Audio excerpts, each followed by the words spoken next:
OneMore. My name is Brian Erickson. Each week we bring in two new guests. We sit them down on the corduroy couch and we find out why they do what they do. And this week is no exception. From Roy Orbitron, we have singer and songwriter Conor Meara. And from You Don't Know Jersey, we have Ed and Alice Magdziak joining us. But first, and as always, Chris Dubrow. Oh, I was hoping that you would have some kind of clever intro for me. Child actor. That's true. Yeah, I was a child actor. Chris Dubrow. I played Ellen DeGeneres in You Finding played that Nemo. Kid, the kid from Mr. Belvedere. Yeah. I think that was just about the most dated reference that we've ever made. Was a Mr. Belvedere reference. which Saying is a lot. Playing a lot. Yeah. I often make dated references. Have you ever seen that movie? I think it's called The Good Son, where it's Elijah Wood and Macaulay Culkin. And yes. Macaulay Culkin's like the evil kid, and Elijah Wood's a good kid. That's a really good. That's a good movie.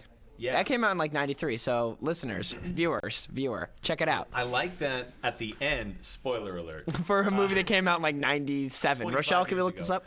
Yeah, if you could IMDb that'd be great. I like that at the end though, the mom has to make like the real choice to either save her nephew, who's like a good kid, or save he's the good son child. Yeah. So it's like I could save this literal murderer who happens to be my son and will probably grow up to murder more people. Yeah, like and things. Once a murderer, always a murderer. That old saying. That's what I always. Yeah, we got there together. Taught. Yeah. Anyway. Or I could save Elijah Wood, and without that, we wouldn't have Lord of the Rings. Yeah, they did it for books us too. We wouldn't have those. They did not come out until after that movie. How was your weekend, Brian? Well, they did a really good job novelizing. 93, I said it right. Cool. They did a really good job novelizing. Lord of the Rings movie trilogy, yeah. Yeah, I'm gonna say it. It's a pretty good novelization in terms of movie tie-ins. Independence Day. Have you read that? Is that one of your favorite books? Who wrote that? Whose job was that? You know what's funny is I read about careers in writing, and if you can't make it as a novelist or as a journalist, like there is money in novelizing films. I remember. So like somebody's gonna make a boatload of money novelizing whatever the Marvel Infinity Wars. Yeah, it's like but the thing is, they already did, and they're comic books that have been around for a very long time. So I'm not sure. Correct, but then another guy is gonna just write it. Yes, just make it more bland with each iteration. Correct. It's like a copy of a copy. Correct. How was your weekend, Brian? What'd you do? We played a show together. We did play a show together. Paul's Tavern. Yes, I played and you played. I played with the Foes. Yes, I finally got to see you play with a band. I gotta say, not that big of a fan. No, I'm not. Could have done a little more Weezer. That's all I'm saying. We did do Weezer. We did actually. Yeah. Check. You joined us. Yeah, it was a good time. No, I did. I like your stuff. I like you as a songwriter. You're a very good songwriter. Well, I enjoy your stuff. I appreciate you as a bassist. No, thank you. And a guy who jumps around a bunch. I gotta ask, because your songs, I've always been a fan. Like every time I feel like you only bring out your like. How do you write? What do you mean? Like your songs always feel so fleshed out by the time that like we're hearing them as an audience member. Like. Wow, someone's asking me a question on my own Yeah, show? you're getting. We've just reversed it. Do you want to sit on the couch? Yeah, yes. Let's get it. All right. Hold on one second. Hang on. Oh God. Welcome to OneMore, Brian Erickson. Hey. I'm Chris Dubrow. Mr. Erickson. Okay. Where were you? Okay, so let's talk about your songwriting, because I always feel that like you're a very smart writer, and I feel like even arrangement-wise, like they're kind of fully fleshed out by the time we're getting them. How are you writing? Well, I usually write. I kind of write in pieces. Where I usually the first verse and maybe the chorus kind of comes really easily, and then I will purposely just kind of set it on the shelf and leave it for like a week or two, and then kind of come back to it, but sort of flesh the ideas out, and then revisit when I'm ready to revisit. Okay, cool. And I consult with the band a lot too. Like I'll say, hey, this could use a bridge here. This could use like a break there. So it's not just me. We give the rest of the band credit too. Cool, great. That was OneMore with Brian Erickson. All right. I have been, I will be, and I shall be. Whatever. We'll be right back. All right. Should we bring on our first guest? Yeah, let's bring up songwriter, political activist, and award-nominated avant-gardist Conor Meara from Roy Orbitron.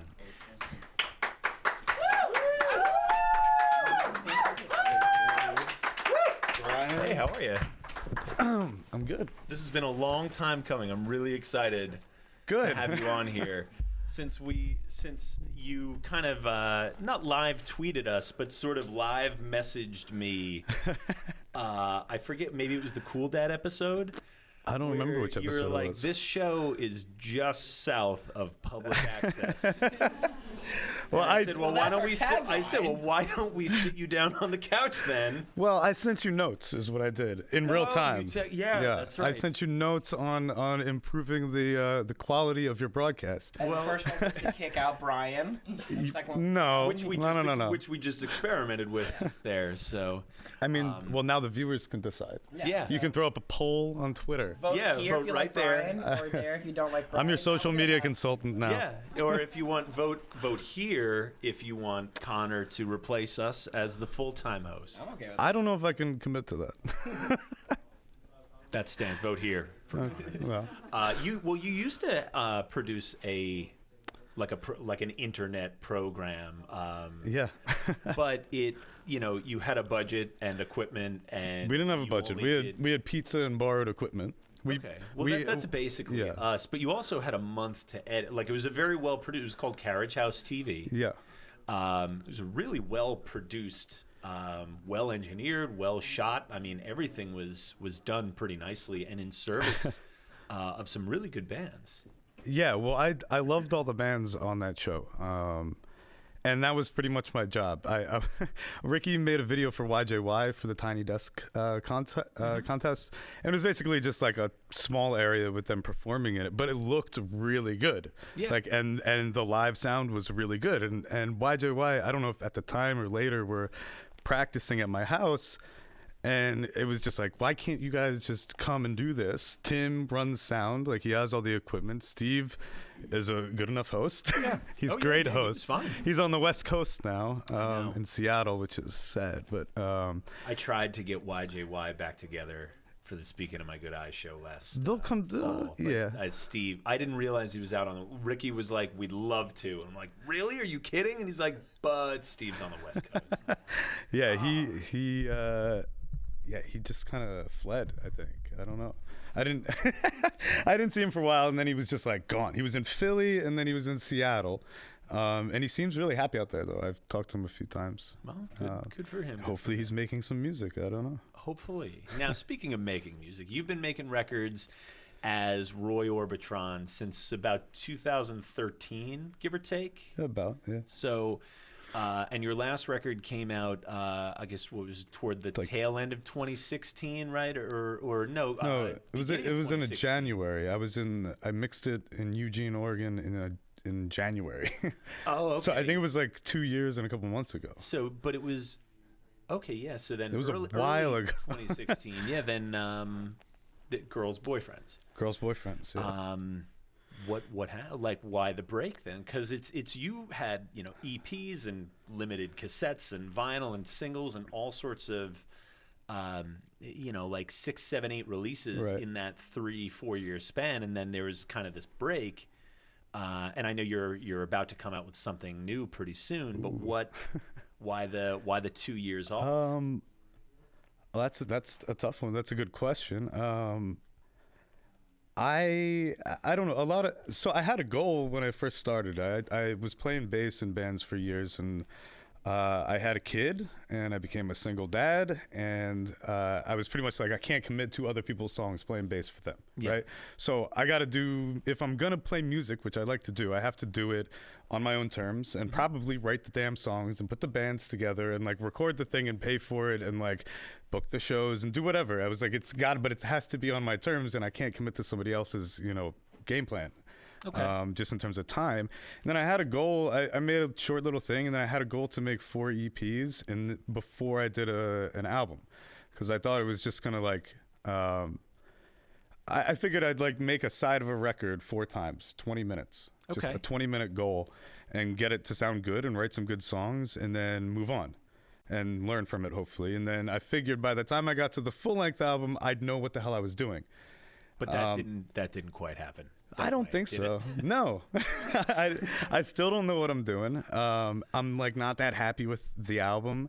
A lot of that has to do with the situation that made me a single dad was pretty infuriating, and as John Lydon would say, anger is an energy, right? So I had a lot of energy to just get out, and I was very productive for a long time. And then by the time I went to make the album, I had sole custody and the fight was gone, and I didn't have to worry about my kid, and I just could focus on being a dad, and like I was kind of, feeling better.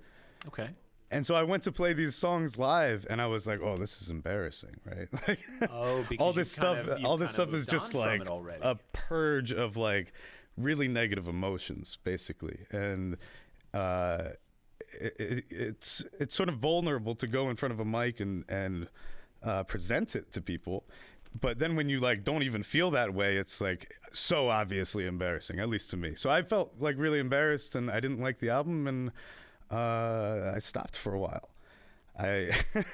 And now I'm like writing again. So that's where I'm at. I don't know. Yeah, I mean, because I remember, we've had conversations about this, obviously off air, but I remember you telling me once that, when you were out in Oregon, when you were mixing the record, and you were working with Colbert, right? Christopher Colbert, yeah. Colbert, the Walkmans. The Walkmans guy. live sound guy, yeah, who became Leon Bridges' live sound guy. Oh wow! And was like down in. That's a career. Oh, he has a hell of a career. He was down during like was Elephant Six Collective? Oh yeah, down in Athens. Yeah, he was like doing live sound for Jeff Mangum, like every hipster's wet dream. Yeah. Is this guy, and he's just the coolest guy. He's a bit of a curmudgeon, but he lives out in the woods in Oregon and beautiful studio. But that was a positive experience. Yeah, which didn't quite match the music, right? So how did that experience sort of? How did that experience kind of bump up against the purging of all these emotions? Because Girls' Boyfriends, it's a full-length record, but not every single song is brand new. Like you kind of picked a bunch from the other 4 EPs. Yeah. Kind of combined some things together. So as you're listening back to this music, but in this kind of real like artist-friendly, very sort of serene environment, how did you process something like that?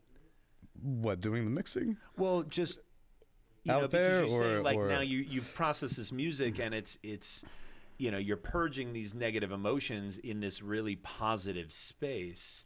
Hopefully, was that. Or we just get the vibe down, in the room. Was that maybe, do you think that was maybe the catalyst, like that experience was maybe the start of you moving on, like emotionally, from the themes of some of this material? Maybe. Maybe. Okay. That sounds like a think piece in the works. I don't know. I don't know. I'm not giving it 1,000 words. Like nobody would. I don't know. These songs I've sort of had for the past couple years. Like I've been writing them just like, at a snail's pace. And finally they feel like, oh, okay, I get them now. I know what they're about. So I know the attitude, which I have to like sort of perform them. And what I'm trying to say hopefully will come across. And I don't know. I'm just going to put them out there. And that's this new record. 8 Million to 1. Bad odds. When's that coming? I don't know. I have like a couple more studio sessions to do. I was thinking about releasing them because I can't tour or anything. So I was thinking about maybe the smartest way to release them and like have an even cooler thing come out is to make videos for each one and sort of put them out as they're being made, because I have a lot of talented video maker friends. And, your video for Swimmer's Ear was dynamite. Yeah, that was cool, but that's from that record I don't like, so I'm not like. Well, no, but the video is still. I thought the video was amazing. Yeah. Kevin Kelly from Philly did that video. Yeah, that'd be a really neat idea. Just one at a time. How many songs? Yeah, Ricky like can do video. Kevin can do video. There's like a lot of people who can do video and who make really aesthetically pleasing things. Even like a lot of photographers. Mm-hmm. Like give that photographer a camera. Like let's go hang out and see if it matches up to the lyrics. I don't really know what to do, but I want to like hang out with people who are making stuff. What now? As you were, as you're progressing through, these years as Roy Orbitron. Growing older and grayer. You look good. You look good, dude. But you're kicking around different scenes, a little New Brunswick, a little Philadelphia, and you kind of found some support, like some pretty unwavering support around here from, Cool Dad Jim and from Ed and Alice, who we're going to talk to in a couple minutes. And you say, you've got photographer friends, videographer friends. What, for someone like you who had sort of previously thrived on what is essentially kind of this emotional chaos, what does it mean? What is strong support? What does having strong support do for you? Well, hopefully it keeps me not bored, but also inspired, right? Like, so you actually plan things to do with people who do cool things, and you come together and make something, and then you have a good time, right? Like, that's a great day. People are willing to say, like, okay, Conor, calls someone up and says, hey, we're doing a new Roy video, and people, get excited about it. Hopefully. Oh, we want to shoot it. Yeah. Ed and Alice want to write about it. You've got this little support system now. It means a lot, yeah. I mean, it feels good too, and I appreciate it. What it does for me is just, maybe it keeps me going. I don't know. I feel like I'd be making music regardless, but for a while, I guess for the past 2 years, it's hasn't felt that way. I've just kind of laid low and not been inspired to create. Which is sad and boring, right? So I'm trying not to do that. I'm trying to make things and have a good time. And this record feels really good. It felt really good to do in the studio.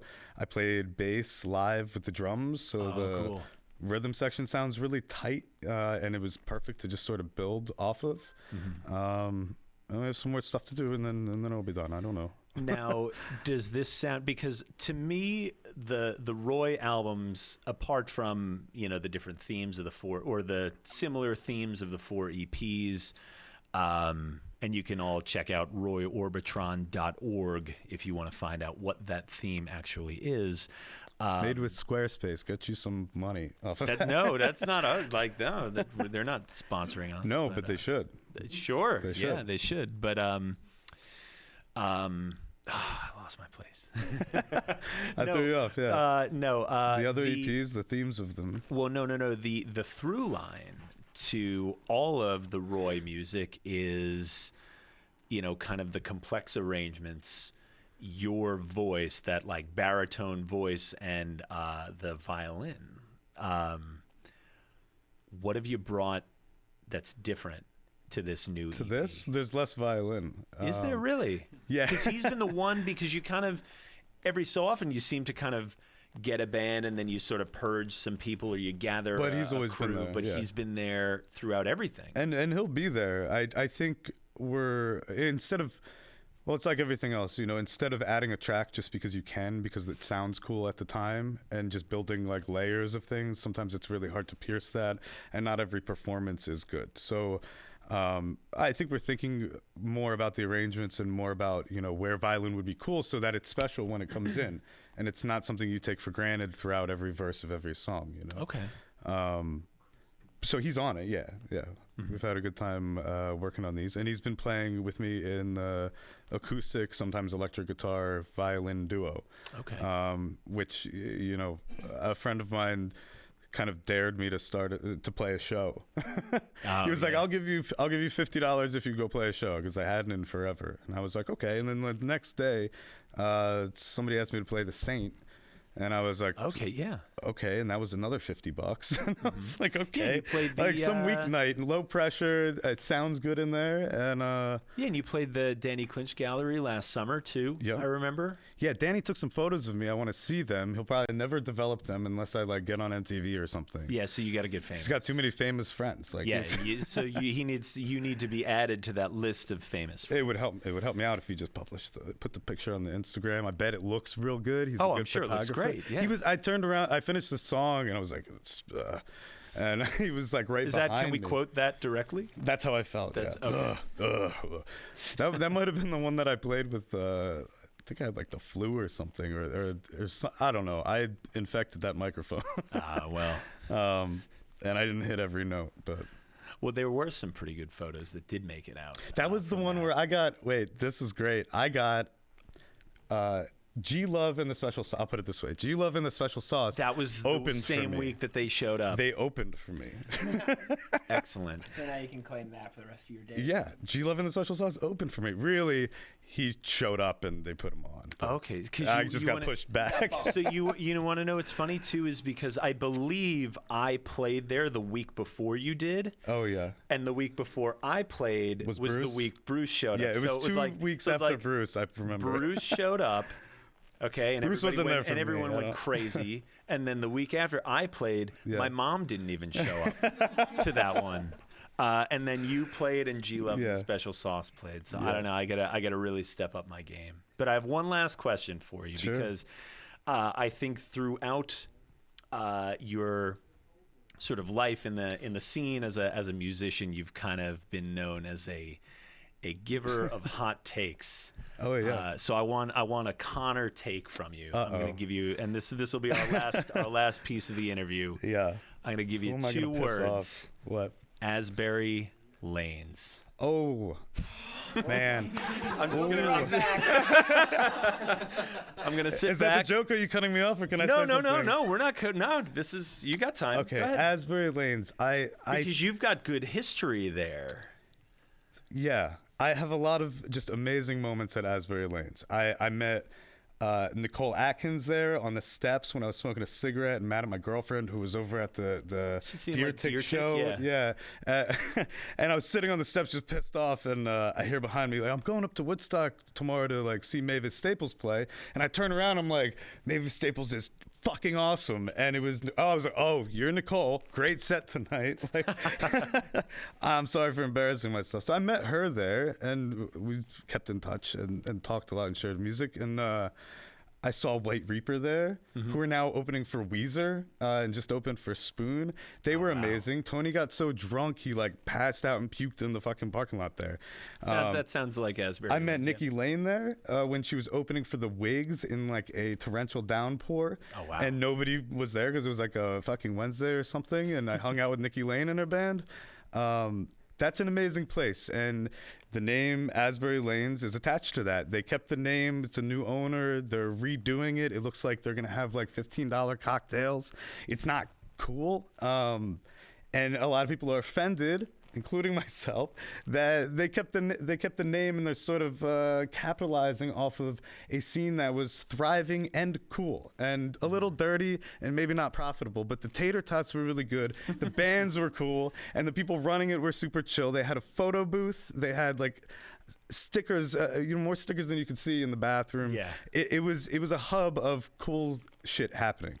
I played there when I was like 19 years old, and the place was empty, and then it filled up with Bruce had just showed up to a show at the Wonder Bar. Oh, so it was all these like middle-aged couples who were fucking wasted. I remember that show. And they showed up right before we played. We were like, The "This is-" Rising, right? Yeah. You did that Rising show there. Yeah. It was like worse than if nobody was there because we got like heckled by, that was the Brooklyn band. But Wow. I love that place. They recently blocked me on Instagram because I said how I felt about something, and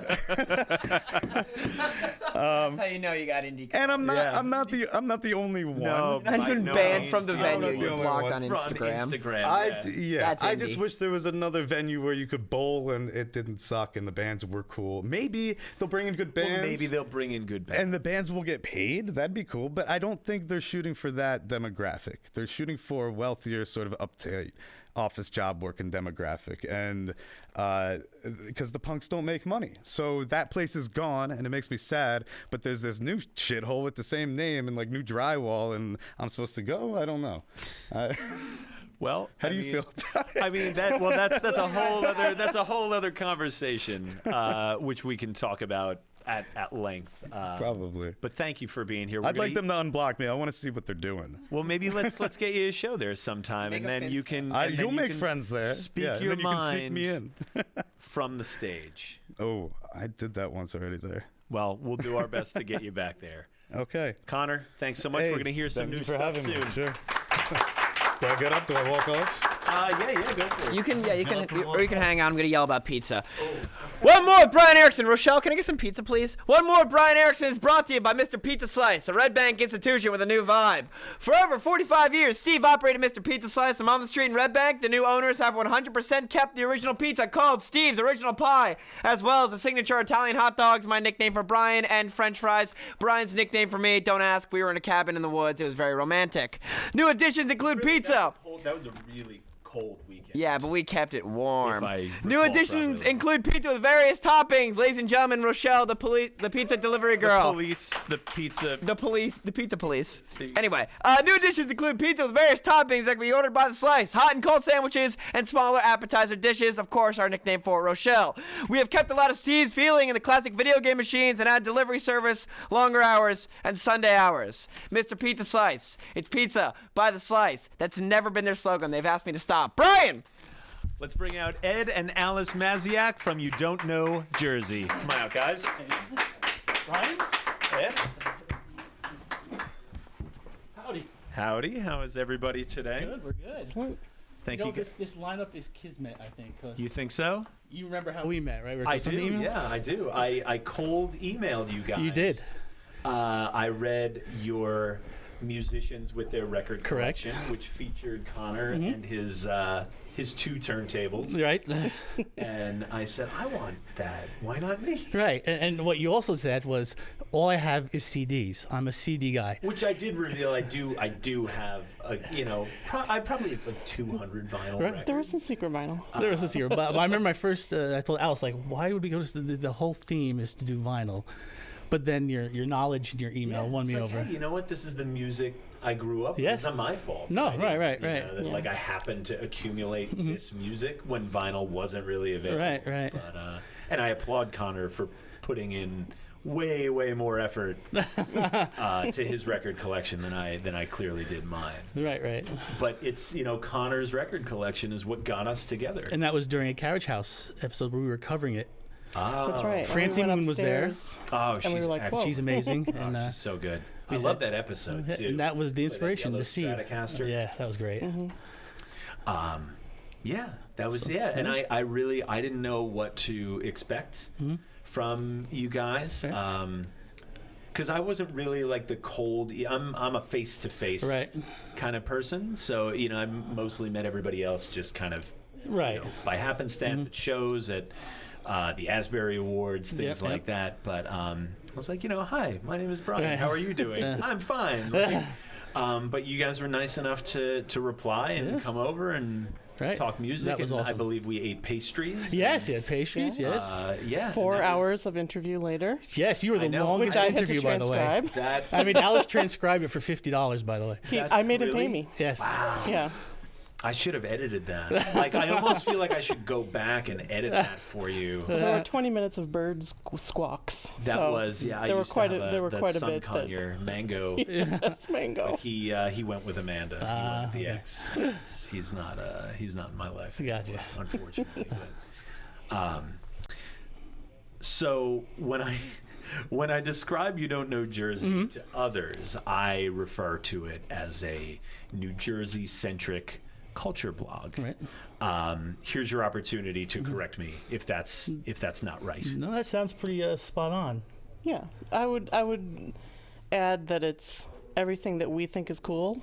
Okay. So we're not trying to critique everything in New Jersey. It is very curated, and it's only really what we think is cool. Okay. Well, that's fair. So if you haven't been on the site, we might not Well, like check it out. Yeah, I mean, if you haven't been on the site, check out Yes. youdon'tknowjersey.com. There's music, food, history, Travel, shopping. Yeah.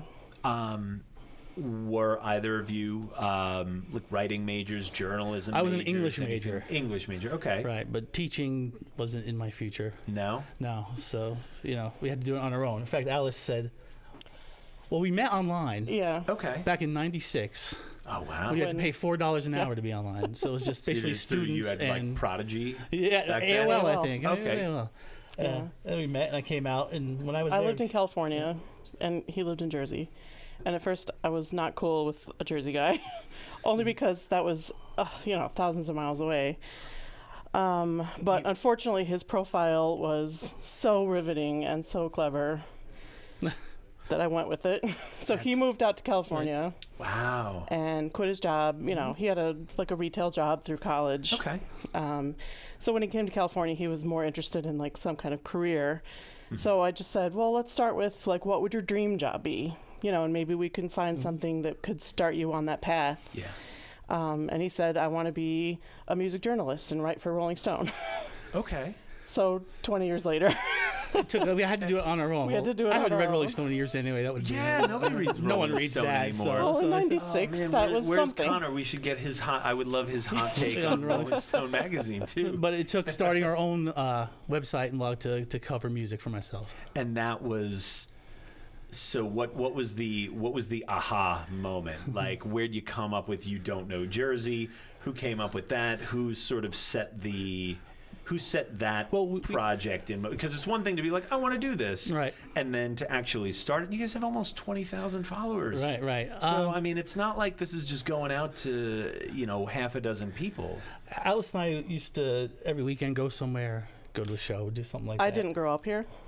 So when we moved, well, he moved back, and I moved here for the first time. So you're like, You know, impress he me. yeah, with he this would place. show me around. Okay. You know, and I didn't really know anything about New Jersey. Like, I didn't have a negative connotation. I didn't have a positive. Like, I was completely neutral. So you're like Jersey neutral. Yes. Like that, but that's So- better because most people come in with a negative Right. sort So of he outlook on it. he would drive me around on the weekends. And eventually we got to be known at both of our workplaces as the people who know somewhere to eat or somewhere to go, or so that's where it sort of started snowballing. Right. Was and we also like to do photography. So we were like, we should do something. And I work in publishing, so I didn't really want to write a book on my off time from editing books. Okay. So Fair. the website, just And it goes idea back to came that up. negative connotation you're talking about. We were throwing names around. And there was a lot of times where, like, Sopranos was on, Jersey and Shore. a lot of the Jersey Shore and all of those type shows. So they're saying, if you think that's Jersey Jersey, you don't know Jersey. Yeah. Okay. So that's how that came about. Which is our friend Donald. Yeah. That was He he came up came with up that with the name. Okay. We were originally 4 people. Yeah. And then one And then he one went moved on to to South become Jersey. the president of the United There States. you go. Yes. So Yes. that's, No, not that so that's Donald. where No. that's where Donald went. Right. Yeah, but that's how that came about. And then started covering music around 2011. Okay. I was never, I wasn't big in the local scene until I started this site. In fact, I was more, listen to Like Beastie National Boys, acts. Beastie and Boys stuff and like that. Blur Yeah. and Oasis and Okay. all that kind of stuff. And then Which one, Blur or Oasis? Oh, Blur for sure. Oh, thank you. Kinks, Blur, Okay, that good. instead of the Stones. Someone say the Kings. Yes, I'm a big Kinks fan. Uh-oh. Big Well, Kinks You've fan. activated Chris Dubrow. All right, we'll have to have a talk after the show then. So you started covering the local scene around Right. 2011. What bands were around then? Who was around then that's still kind of like kicking around now? Any familiar faces? The or- first band we covered was the Front Bottoms. Oh, of course. back in They were 2011. our first interview, our and that's first good. And they're huge. live show. Yeah. Yeah. So we basically, you guys Yeah. covered them, and then they started to Snowball. take off. Yeah. We first because of us. I of mean, course. Well, clearly. that's what I mean. Yeah. So you guys started covering them, ergo, they are huge. Right. Well, yeah. We first saw them at a Moe's Southwest Grill in Mawa. They were playing there. Get out of here. Yep. You can go to our YouTube page and you can see a video Yeah, from that yeah. show. I didn't even know Moe's had music. Yeah, neither did we. I didn't even know Yeah. Moe's Southwest. It's funny. We were Grill talking to booked Brian recently, and he said the label now told them you can no longer play for tacos. So, Wow. Yeah. but that was my foray into that because we knew their publicist at the time, Yeah. and we just saw a video. Then we just dove head in, into New Wow. Jersey music.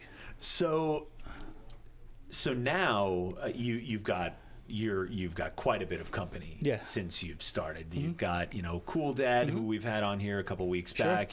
Great guy. You get Oh yeah, good friend. NJ Racket. You got Pop Break. You got Making Waves. Sure. What separates You Don't Know Jersey from the pack?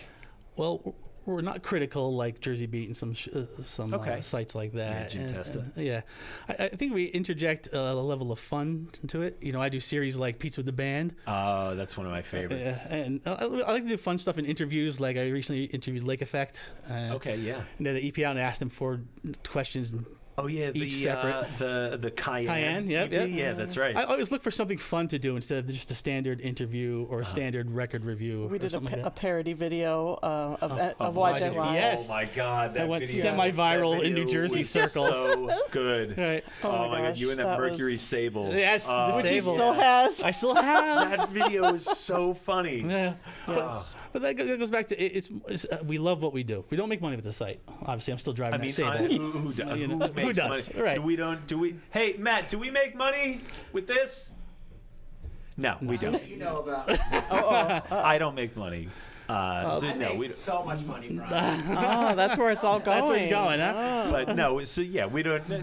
But when you love what you do, We love going to. You know, we both work full-time jobs, but we go to shows during the week, on the weekend. We're always busy. We're never home, and it comes from a love of music and the people we've met covering music. yeah, my you know, you're talking about Pizza with the Band.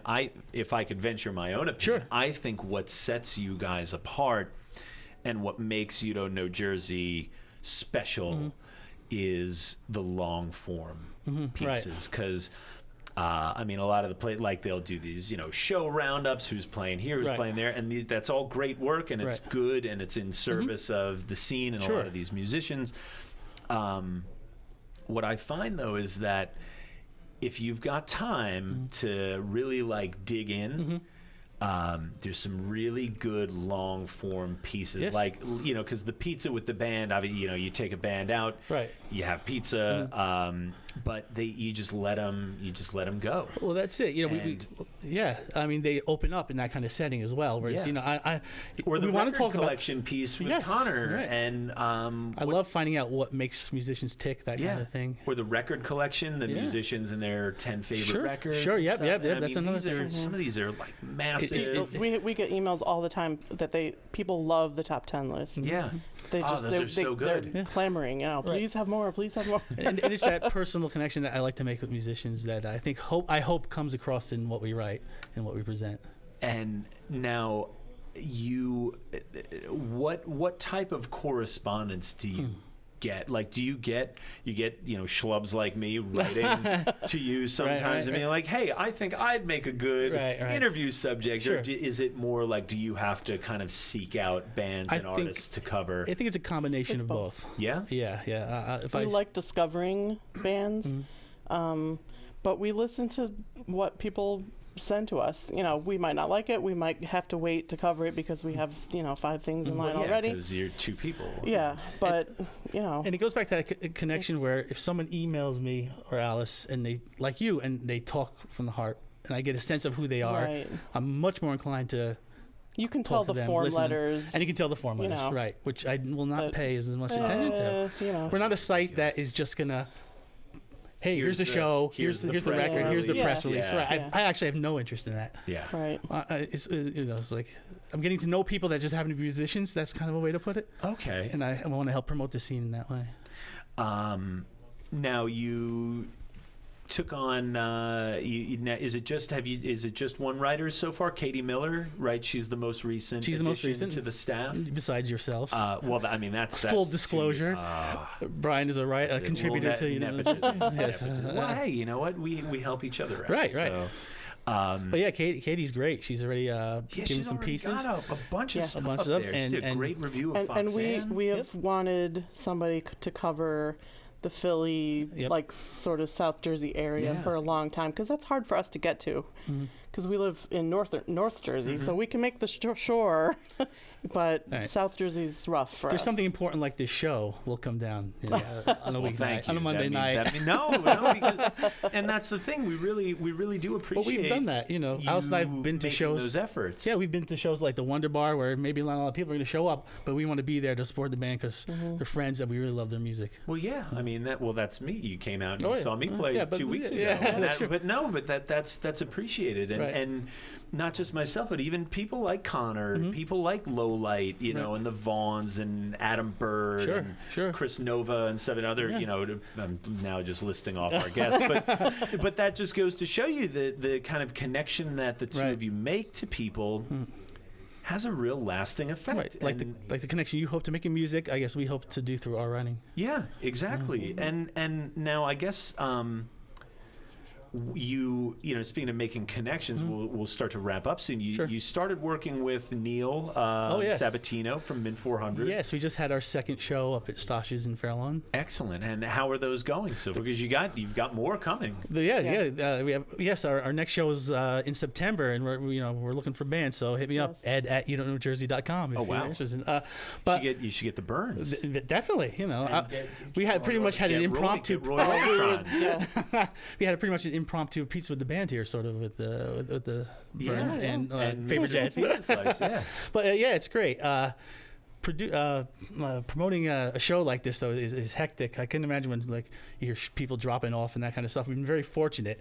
One band we had to switch a time for, but that's stressful for me. But the shows have been great, and we're going to do more. So.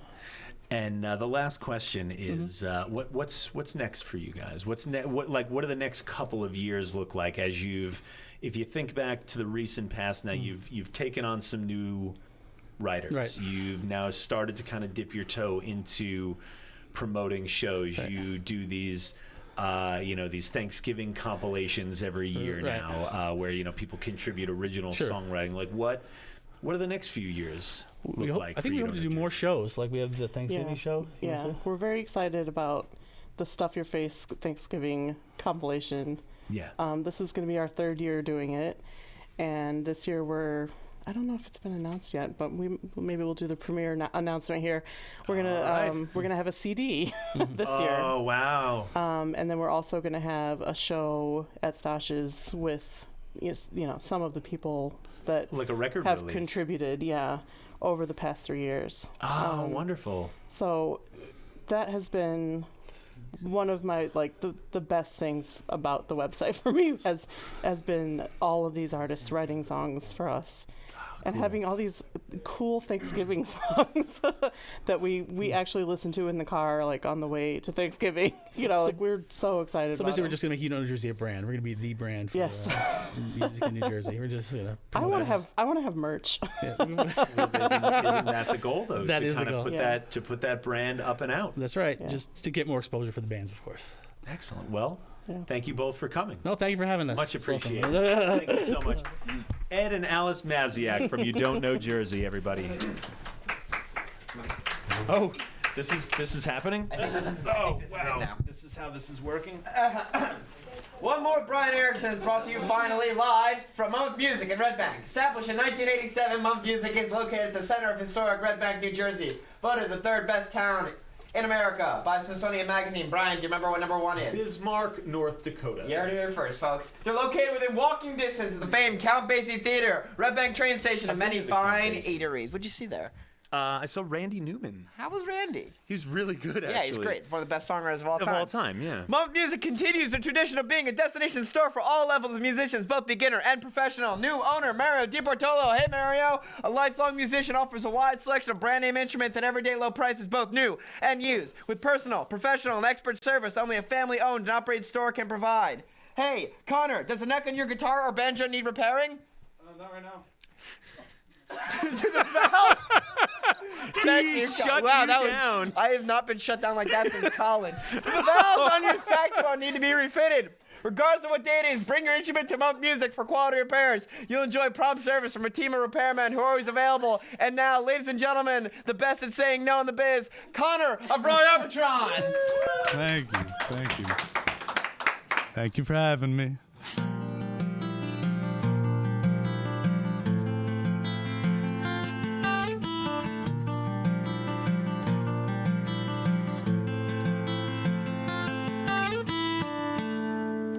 I'm a groundbreaker, you're a shit taker.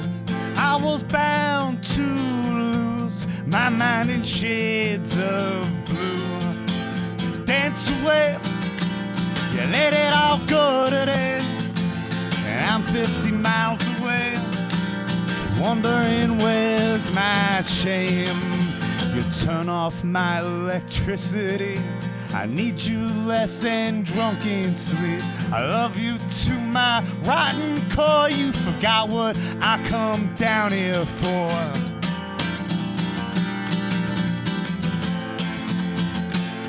If I told you that I loved you, well, I lied. Who's laughing now? And who's keeping vows?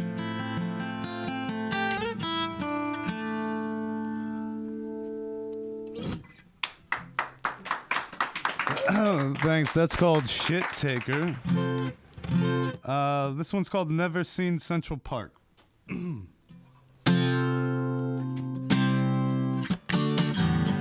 head to the city, 'cause the city and your face, they look the same.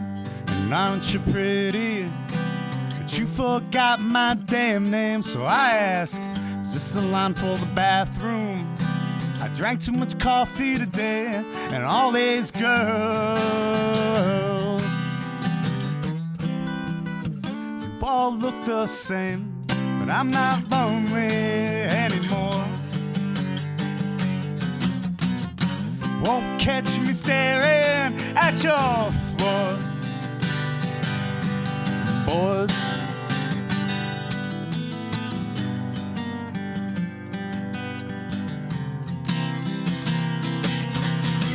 Lift up your head, shoot down those lonely blues. Got stopped on the highway for a ticket and the bond that I didn't pay. Cop asked me 10 questions and I forgot my own name, so I asked, will you meet me down at the station? I drank too much liquor tonight, and all these cock-sucking motherfucking shitty little piggies, well, oh yeah, they were looking for a fight. But I'm not lonely anymore. Won't catch me staring at your floor.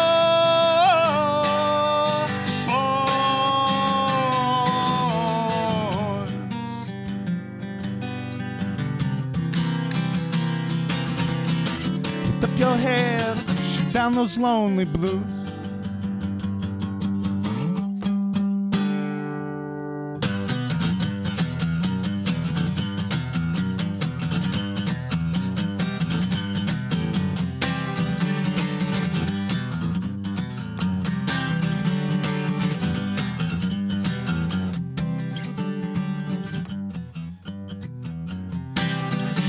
Well, I've done all I can do with a bottle in the green room and a rusting spoon, both dripping from my mouth like some lead balloons. And I'm standing on my X, staring straight into your room with a pair of brown eyes, with a jersey by noon, and the palm trees on the road need that judgmental moon hanging so low in your sky and mine, trying to sip from our bottles of wine. You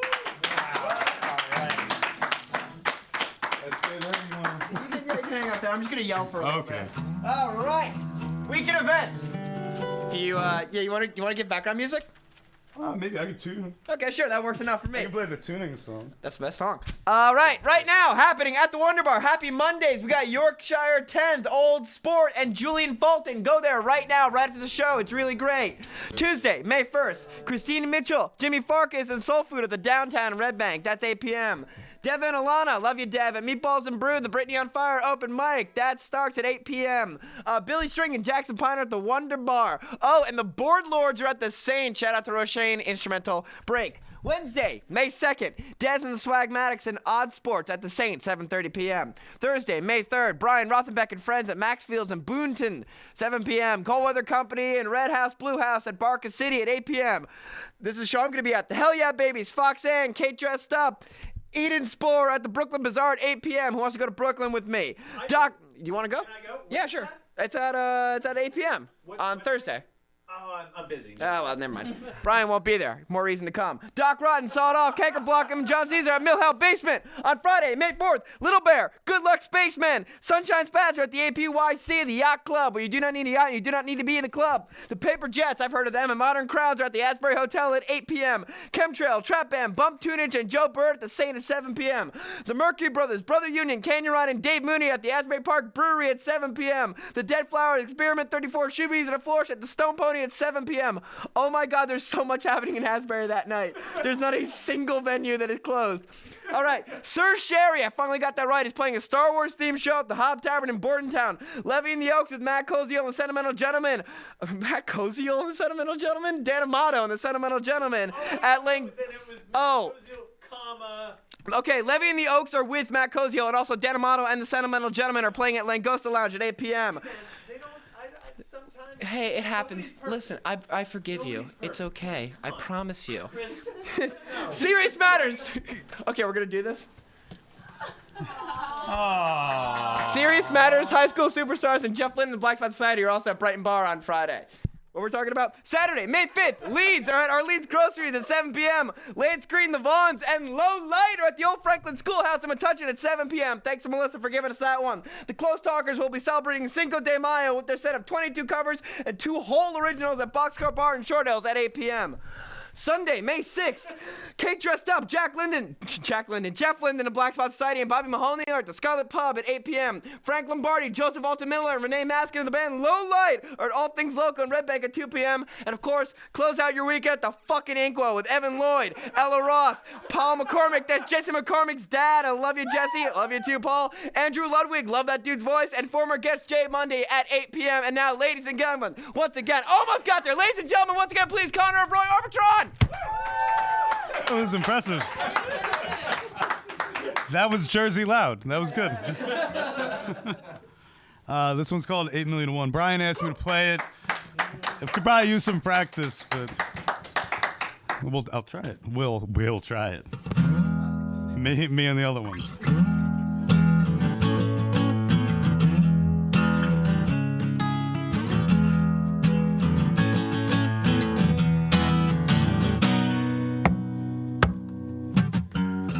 Squirrels in the yard are jumping tree to tree. Well, dogs like us, we get distracted by the fleas.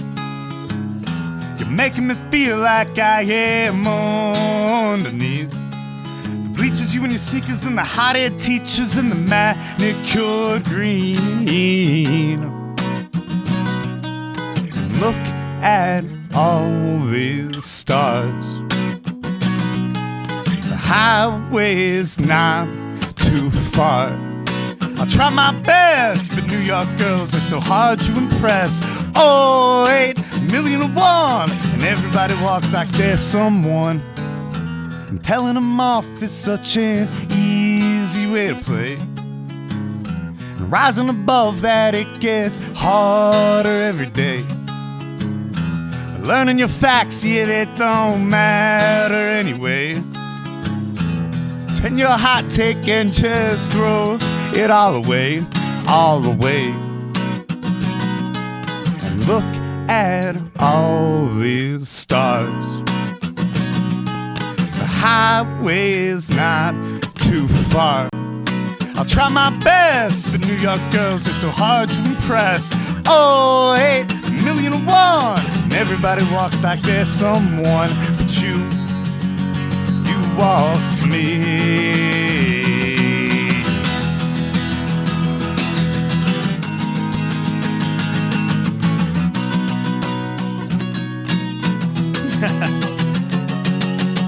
Gonna have to wait a week. Trouble now getting to sleep. Oh, it's cold underneath the sheets, and love is easy. Sometimes wishing you were here, mostly wishing I was there. I give you all I got to share, and love is easy. 8 million to 1, 8 million to 1.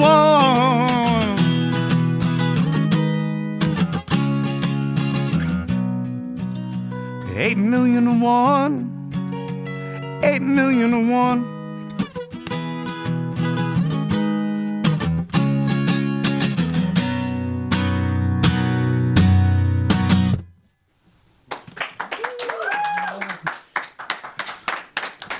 fantastic. That was good enough. Ed and Alice Magdziak, Conor Meara from Roy Orbitron, Chris Dubrow from everyone here at Monmouth Music. I am, I have been, and I remain Brian Erickson. We'll see you next week. Have a good night.